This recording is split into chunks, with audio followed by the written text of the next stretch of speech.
Welcome to Hero's Journey Physio Fitness. Our mission is to empower, inspire, and mentor people to reclaim their health and become self-reliant in their fitness. I'm your host, Dr. Cameron Hogue. Join with me is my co-host, Annabelle Rios. All right, Annabelle, we are going live in 3, 2, 1. So what do I do now? I don't know. How'd that feel? I feel like the guy, what's his name? Will from Talladega Nights. I think I don't know what to do with my hands now. What do I do? I don't know if I like that. You took my line. I'm kidding.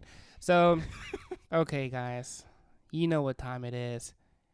Time for you guys to give us some love on the social medias. Follow us on Instagram, Facebook, Twitter. Definitely needs some love. I won't even mention how many followers we have or don't have. Or don't have is more like it. But check out the link tree and, give us some love on the podcast too. Like, subscribe, They just did a study that showed if you don't follow the podcast, you're a loser. Yeah, I think your testosterone drops a little bit too. Testosterone? Oh, absolutely. Yeah, something like that, yeah. Yeah, bad juju and all that kind of stuff. Man, I almost lost it last episode when you called Drake Daraki and called him a prophet. I know you'd mentioned that like a couple months ago that you're like, I want to bring that into a podcast at some point. Yeah, I'll figure it out. I'll get it in there. I thought that was pretty good. And the timing was too perfect. It was almost like it was God's plan. Oh my gosh. All right, enough about Daraki. Myth Conception series. We are on, I guess this is number 3. We've done running and deadlifting. We can't count, guys. Yeah. We're doing it. And today we're going to talk about is squatting bad for you? Specifically, Squat. Is it bad for your knees? Is it bad for your back? Most people just say bad in general, but we'll kind of maybe say more knees and back. So yeah, that's what we'll be covering today. Should be a fun one. Lots of research to kind of go over, and hopefully some good application, because that's the main thing we want people to get out of this, is be able to learn, get the right mindset and knowledge, but then also be able to apply, be able to get continue on their journey. Should I squat or should I not squat? Is squatting bad for me, or is it not bad? To squat or not to squat? That is the question. Little I almost said Beethoven. Shakespeare.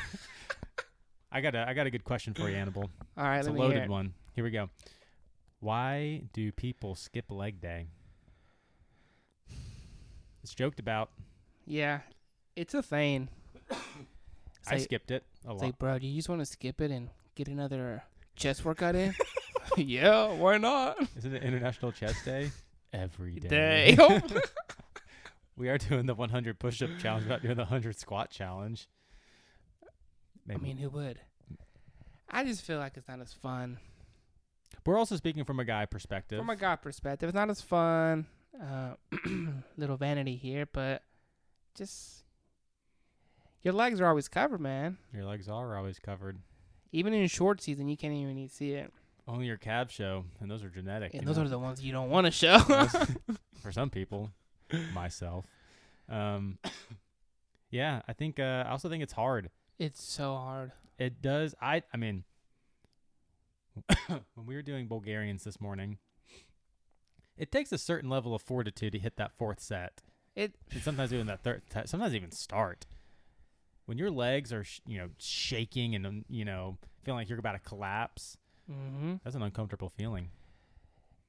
Yeah, when you get the wobbles, it's not fun. You don't know what to do. And then the next day you're like, I think I'm going to lay in bed a little bit longer. So if you don't know what Nordic hamstring curls are, they're the best, but they're the worst.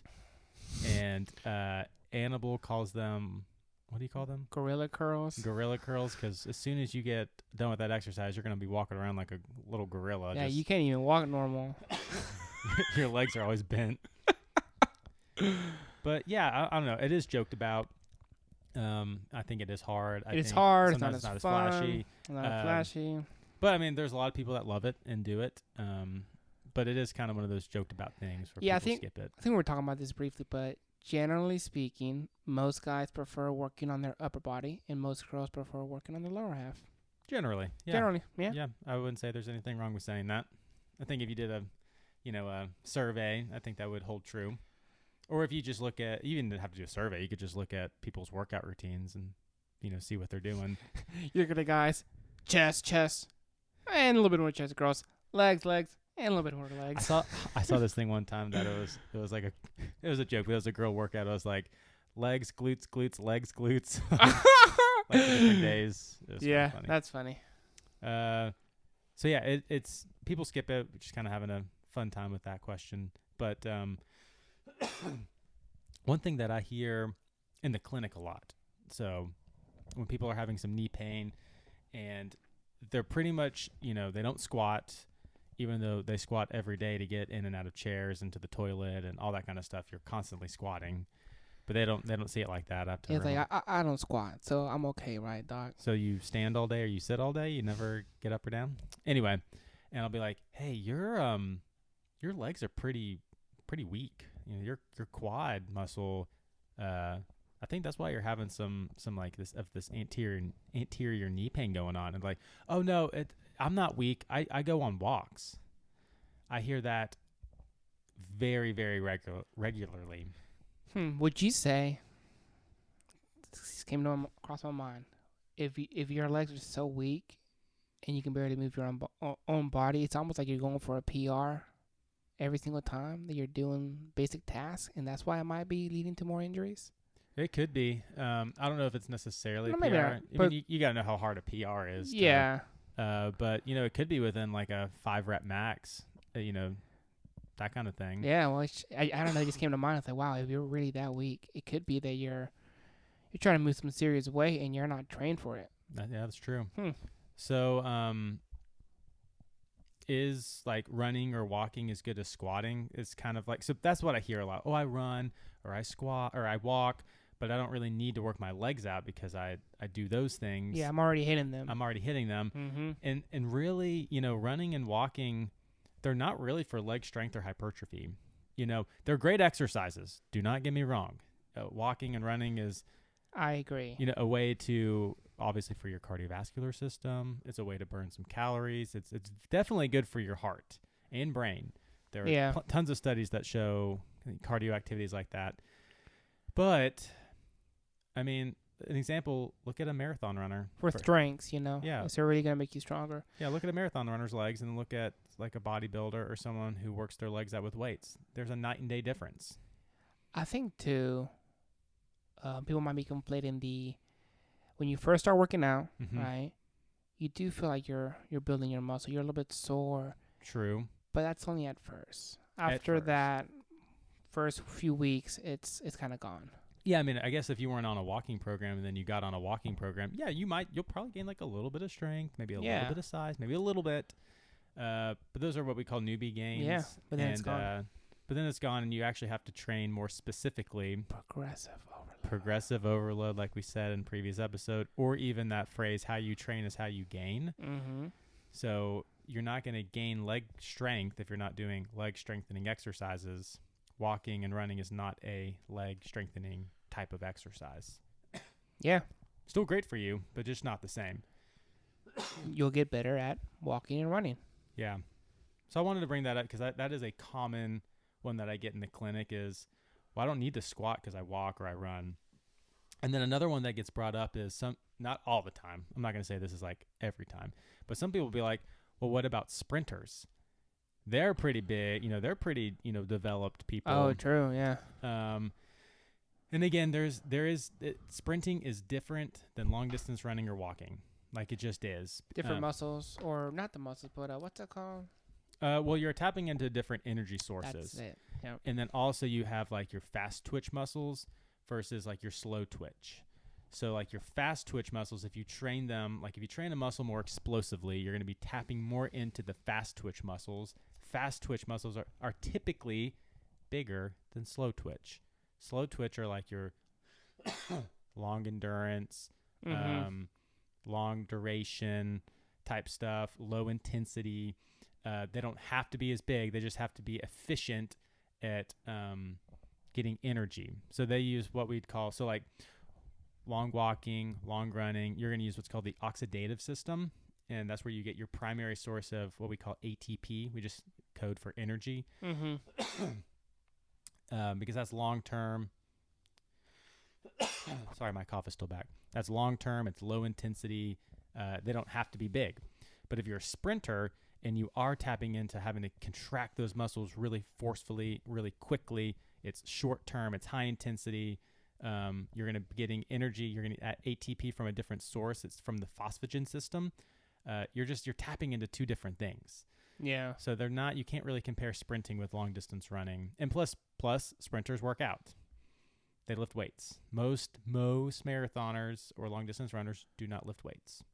That tip, broad speaking. Yeah. I would agree with that. Yeah. Any thoughts on that one, Annabelle? No, I because that's what I was thinking about the fast twitch, slow twitch. You're training more explosive. Yeah. So. How you train is how you gain. So walking and running is not the same as squatting or even using, more like power or strength movements.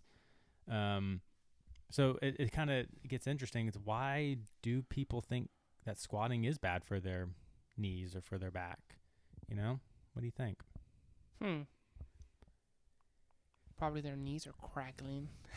Yeah, some people's knees do kind of what we call the Rice Krispies. It's called crepitus. Just like the Rice Krispies. Yeah. I've never heard of that. Yeah, that's funny. Yeah. Yeah, it could be that. I think a big one is fear. Yeah. Like whenever maybe they did have a past experience and they did maybe like tweak their knee or hurt their back, and that can play into in the future. Like, oh man, this one time, I really hurt myself or I had some pain, and that builds up that kind of this fear towards that movement. And I do think a lot of times when people think squatting, they are thinking like putting a barbell on your back and squatting, not just the movement pattern itself, like without weight, like an air squat, like that is squatting too. I think sometimes people don't really think of it that way. Well, I think too is that people immediately think of you squatting, 2 times your body weight right from the get-go, and also not having the right technique. Barbell squatting, that is. But there, like you said, there's so many variations to it, and if done properly, it's gonna help. It's gonna help. We squat every single day. Every day.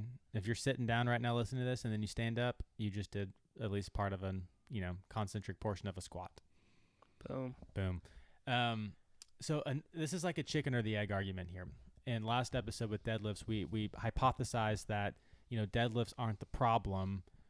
That they could potentially even be the solution because we want to make the back stronger. That type of argument. So then the question comes in: are people's knees hurting because they're squatting, or like is the opposite true? Their knees are hurting because they don't squat. And now like when they start squatting again, like they already now have that knee pain, and now they're associating the knee pain with that up and down movement. Very true. So it's almost like I wonder if people squatted more, if they would have preventative, number one, like they'll have less knee pain in the future. But even if they do have knee pain currently, if you can dissociate and not think about the pain that you're currently experiencing with squatting as the mechanism, but as the solution. Yeah, it's like we're putting the blame on the wrong thing. Kind of we were talking about in the last episode. Yeah, I think just like the last episode. Yeah. And again, listen to the last episode. We talk about injuries and sports like per 100 hour participation hours. And man, lifting weights is really, really low on the list. If I'm remembering correctly, it was like 0.006 or 0.008 per 100 participation hours. Like it's very low injury rates compared to like soccer or rugby. You know what would be interesting though? Speaking of injury rates, because a lot of people say, oh, well, I don't want to do it because I don't want to get hurt. But what's the injury rate if you don't squat, if you don't deadlift?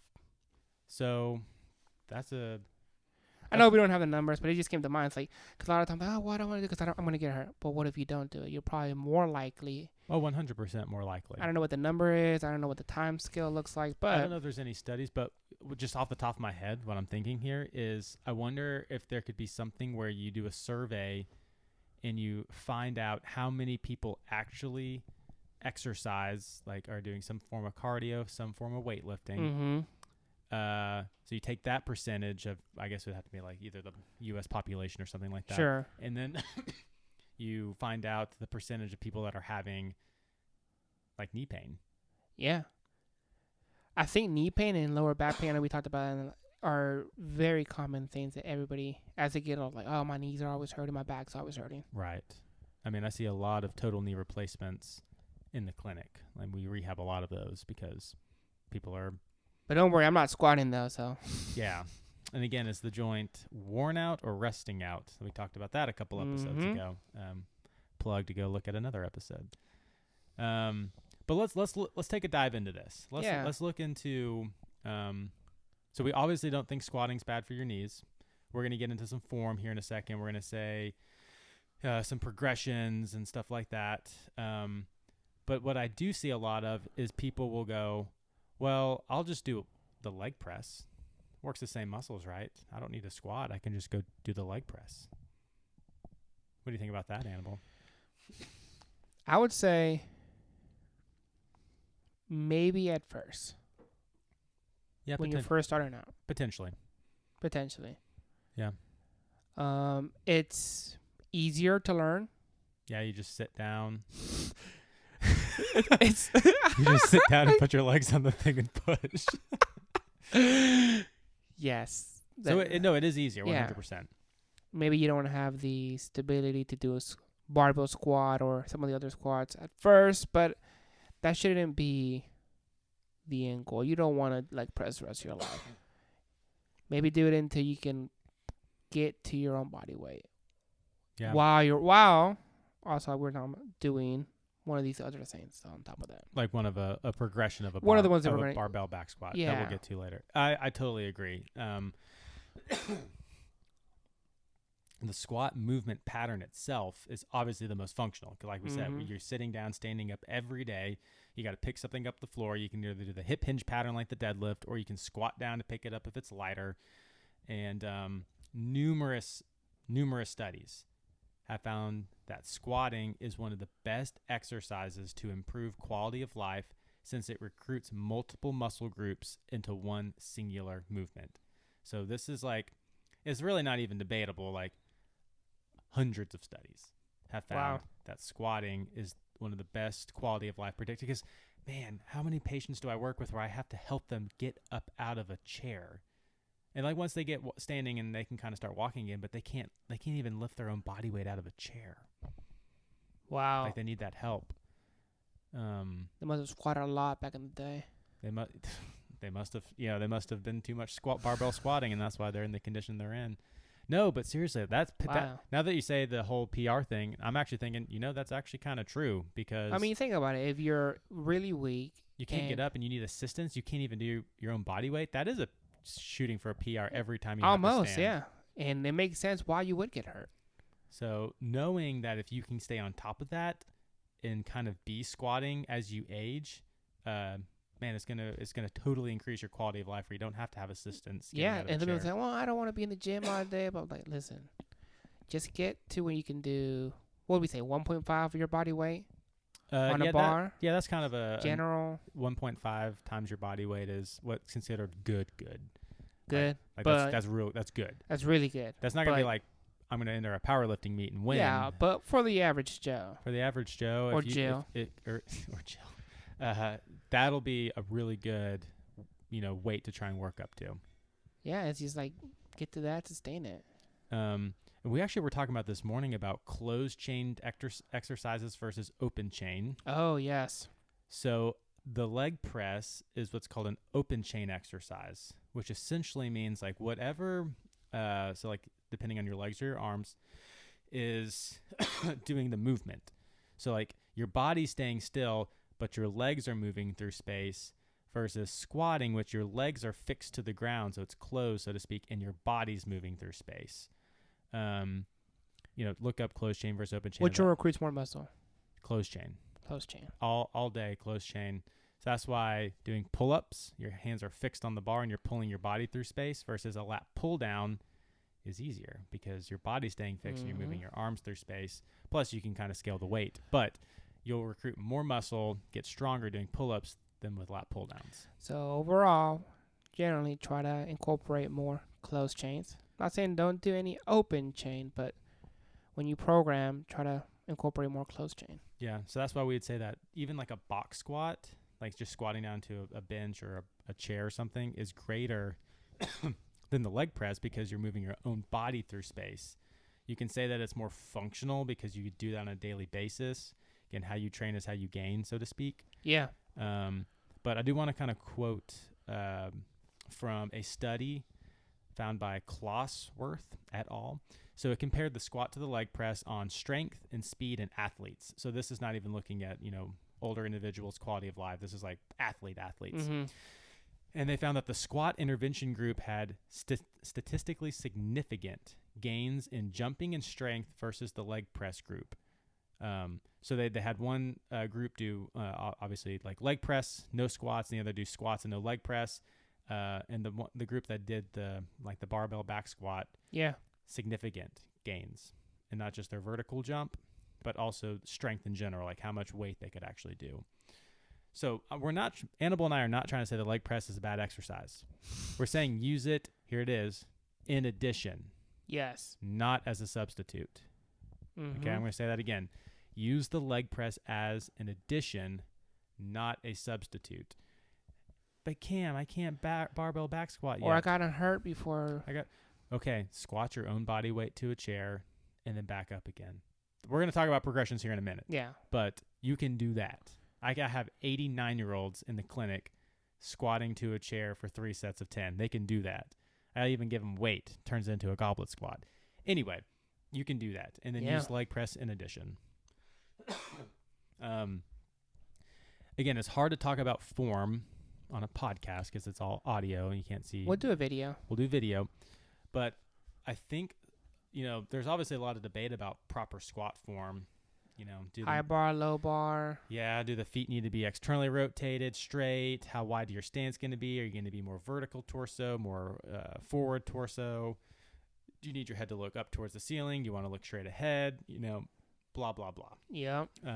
But I think a good place to start is to actually talk about what is bad form. So, sometimes we might not always agree on what good form is, but we can kind of all agree on what bad form is. So, again, another study by Silvio et al.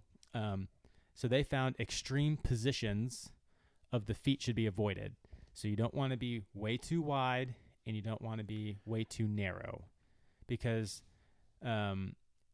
basically since the hips and the knees, it's basically going to put more stress on the hips and the knees if you're too wide or too narrow. Instead of on the muscle. Yeah. Mm-hmm. Which also can lead to injury because you're going to put that joint in an unstable position. Does that make so if you were to really get your legs wide and squat down, you're like, whoa, I feel that, right up in my hips, or if I go too narrow, I feel that more in my knees. And I'm not saying there's not a place for that, but if we're just talking generally, bad form is you don't want to be too wide or too narrow.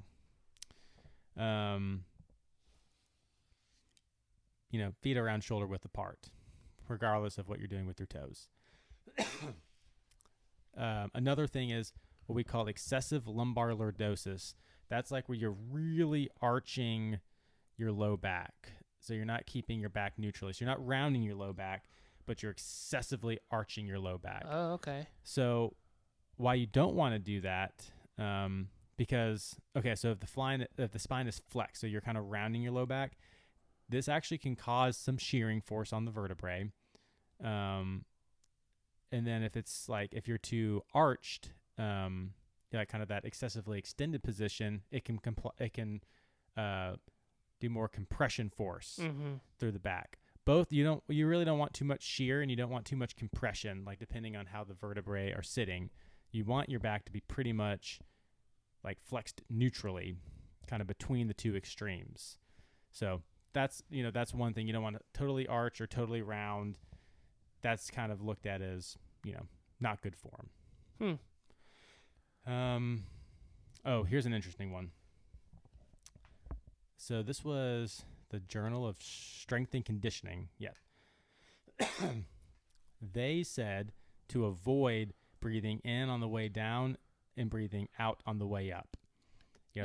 That is something that people tell you, breathe in, breathe out. Even on the bench, even on the deadlift, on any lift, they always tell you, hold it, and then on the way back up, breathe out. Because it's gonna help you.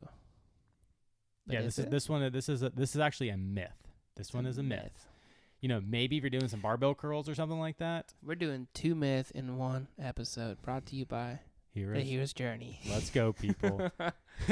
So the Journal of Strength and Conditioning found that if you actually give yourself intra-abdominal pressure, called IAP, it actually serves to alleviate those vertebral forces. So like as you're bracing your stomach and you're providing that intra-abdominal pressure, it's actually protecting the spine. Wouldn't you even say supporting it? It's supporting the spine. It's not allowing that shear. It's not allowing that compressive forces.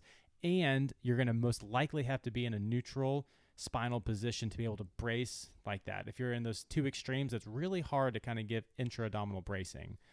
So what that does is it creates that kind of balloon that is in front of the spine, we might say anterior to the spine, and it helps to create that, as we said, to prevent that compression.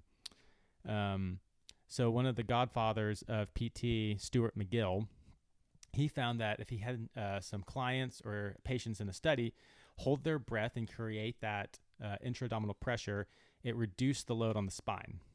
We can message us if you want all these sources or whatever. But make sure you breathe at the top. That's what. Oh, yeah. That's where people get hung up on, is like don't forget to breathe. Once you get to the top of the rep is when you actually take your breath and settle. You don't hold your breath for multiple reps. Please don't do that. I've done that before, and you will potentially pass out. That's when people pass out. Yeah. So I think sometimes to avoid that, people say, breathe in, breathe out, kind of blah, blah, blah. But what you really want to do, especially if you're doing the big lifts, deadlift, squats, bench press, whatever, you want to take a deep breath in. You want to hold that compressive force down and up. And once you get to the top of the rep, you breathe out. Mm-hmm. And then you reset, hold, down, up, breathe and out. Repeat. And that is going to keep the back in great alignment. It's going to help protect it. You're going to have less chance of injury. Just make sure you breathe at the top. Please breathe. So this is also where a lifting belt, a weightlifting belt, can be super helpful, because what you do is you breathe and you brace into the belt.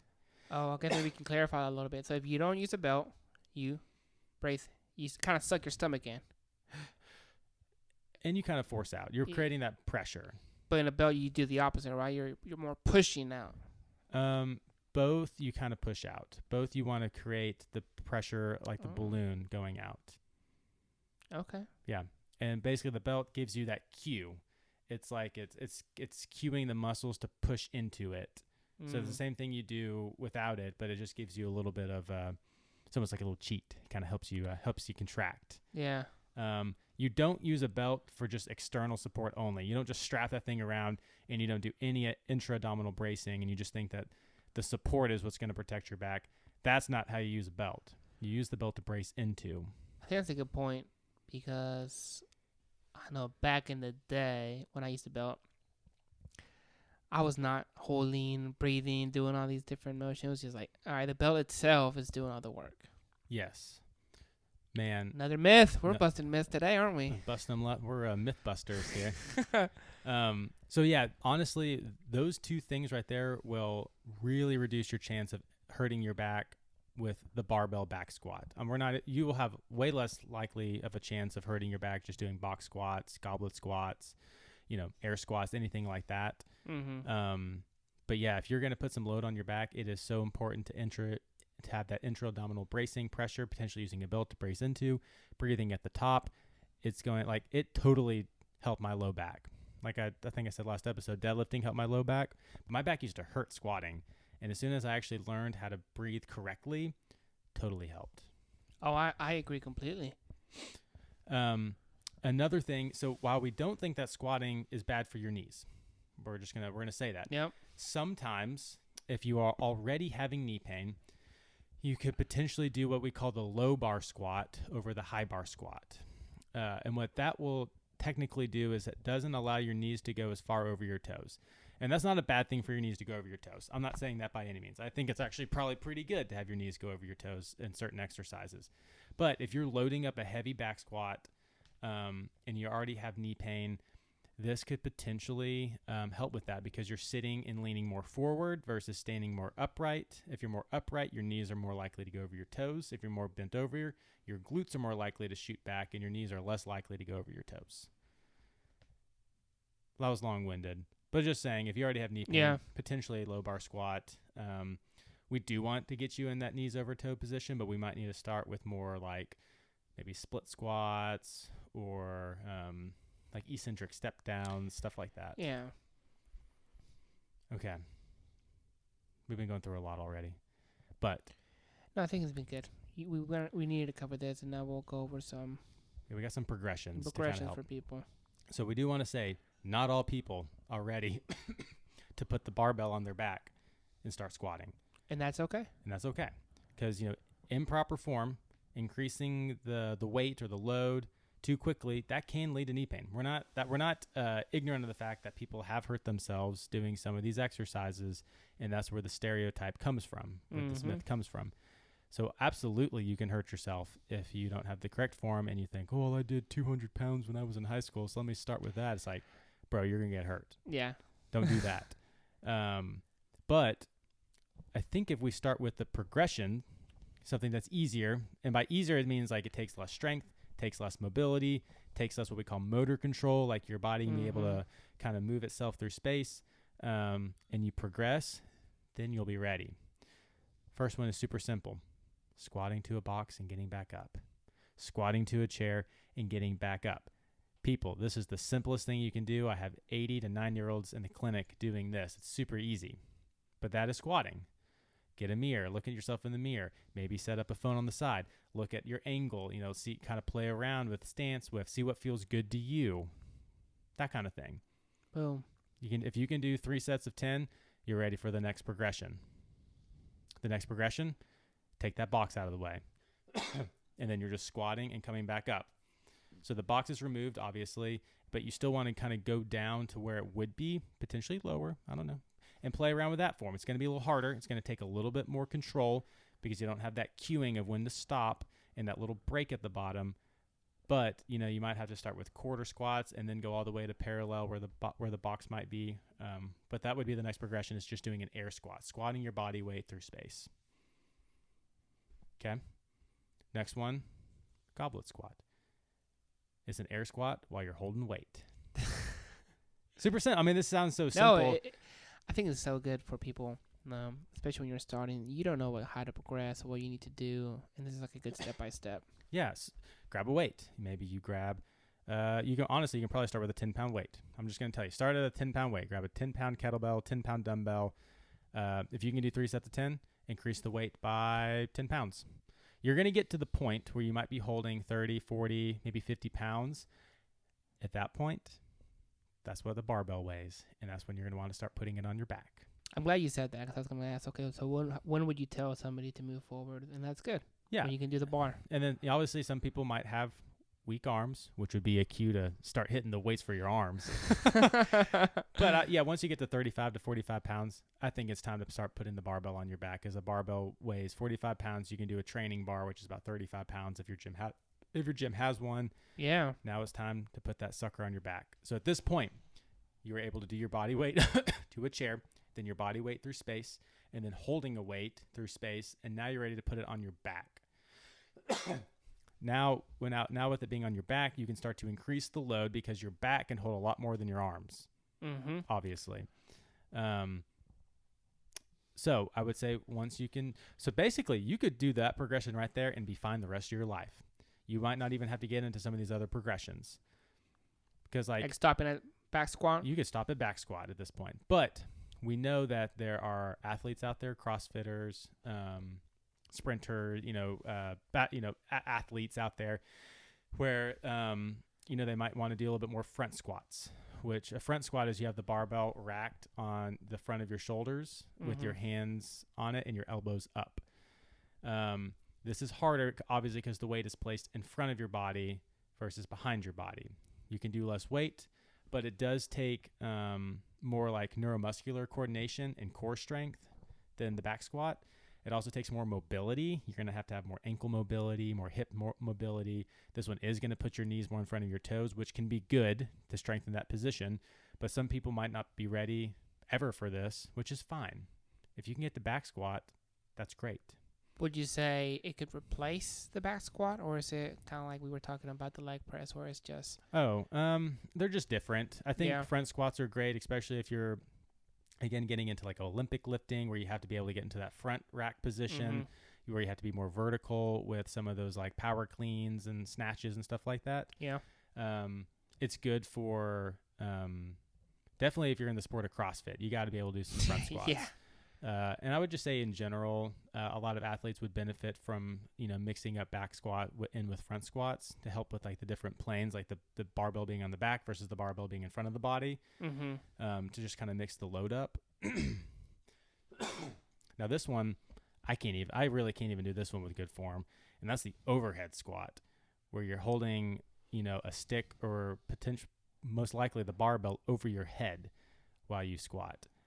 Because that one is next level. That's next level, because not only do you have to have full mobility from head to toe, because you not only do you have to have good back extension, shoulder movement, ankle, all that kind of stuff. You have to have really good trunk control, because you got a bunch of weight over your head. Yeah. Again, who would need to do something like this? Again, if you're a CrossFitter, some sort of Olympic lifter. Again, we tell people you can stop at the barbell back squat. These are just progressions that are harder because it takes either more balance, more control, more stability, all that kind of stuff. And then the last one would be like a one-legged pistol squat. And sometimes people can do pistol squats while holding weights, and any unilateral movement is going to be harder. But again, you don't have to get to these. These are just progressions, depending on like the difficulty. So no, we've tried doing pistol squats, man. That's hard. I can only really do them assisted. I need like a little bit of support to kind of keep my balance, and my ankle dorsiflexion stinks. I just fall backwards because I don't have the mobility.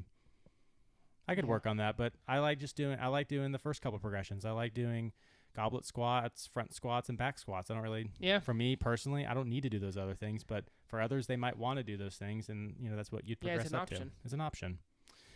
So what does all this mean? Man, squatting is one of the most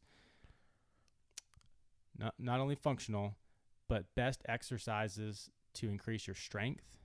It's great for in the rehab setting because it's so functional, where we need to be able to move the body through space. There's so many variations that can suit a person's like where they are with their strength, where they are with their mobility, where they are with their balance, how to like load it. Yeah. All those things you can avoid knee pain. There's so many variations where you can avoid it, but also as that knee pain gets better, then you want to work into those knees over toes positions where you can actually start getting stronger in that range of motion. I think that's something that people need to understand, is you need to know where you're at. Yes. Maybe if you're, okay, well, I don't know where I'm at, try doing a bot squat. Yeah. If you can do it, good. If you can't, okay, and same thing with everything. Some of these might take a few months, guys.